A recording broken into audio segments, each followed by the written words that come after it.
Hi guys! Meron akong nakakalungkot na kwento, alam nyo ba? Merong ni-refer sa akin na lip fillers actually 2 days ago. But unfortunately, the patient developed vascular occlusion.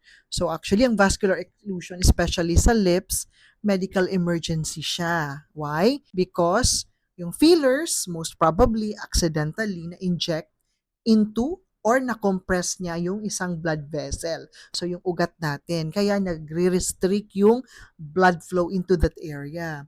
So, alam nyo guys, pag hindi natin to matreat immediately, it can lead to complications like tissue necrosis, okay, or tissue death. So, ano yung mga warning signs na gusto natin makita?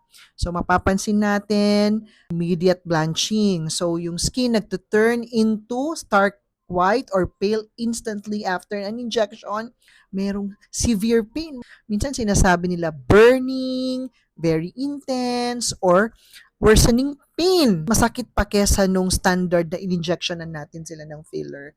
At the same time, yung lip discoloration. So of course, dahil emergency siya, so kailangan immediate yung action na gagawin natin. Of course, we do not wait. Early treatment and diagnosis is vital. So, sa filler, meron tayong gamot na pangtunaw. So, it dissolves the filler para din ma-restore yung circulation.